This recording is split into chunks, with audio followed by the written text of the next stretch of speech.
চন্দনা রান্নাঘর সকলকে স্বাগত। আজকে আমি একটা নতুন আইটেম করে দেখাচ্ছি, সেটা হচ্ছে টমেটোর সস।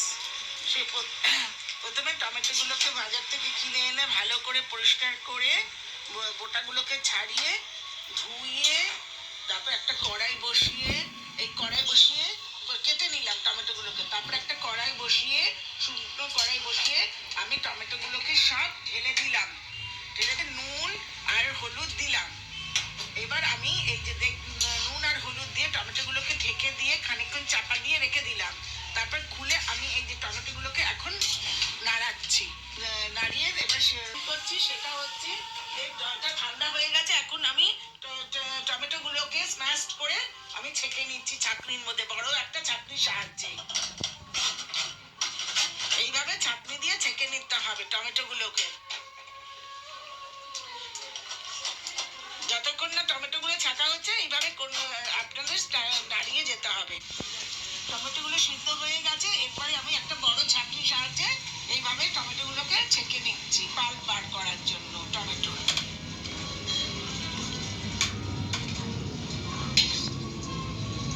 যতক্ষণ না পাল্প বেরোচ্ছে ততক্ষণ আপনার ছাঁকনির সাহায্যে এইভাবে ছেঁকে যাবে।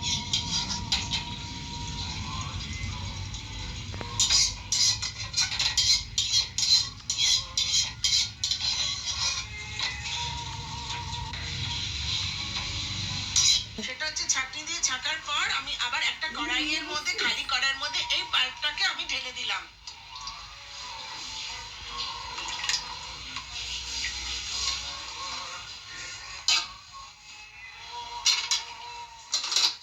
ঢেকে দিয়ে এটাকে নাড়াতে হবে। এর মধ্যে একটু একটু করে নাড়িয়ে নাড়িয়ে তারপরে এটার মধ্যে ভিনিগার একটু আমরা ঘরে রাখতে পারি, তার জন্য আমরা এর মধ্যে 2 চামচ, মানে অনেকদিন ঘরে থাকে আর কি।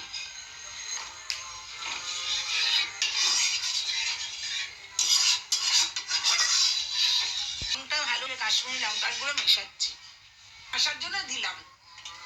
দিয়ে দেবেন যাতে যতটা ঘনত্ব হবে সেইভাবে আমাদের নাড়িয়ে যেতে হবে, এবং তার সঙ্গে ভিনিগারটাও মেশাতে হবে।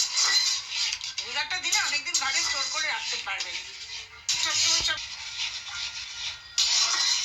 সবকিছুর সঙ্গে একটু করে সসটা, এই চাউমিন এই আমার সস এখানেই হয়ে গেছে। এই দেখুন ঘনত্বটা কি সুন্দর হয়েছে, রংটাও খুব ভালো হয়েছে। এটা আপনারা যাই কোনো জিনিস দিয়ে খেতে পারবেন।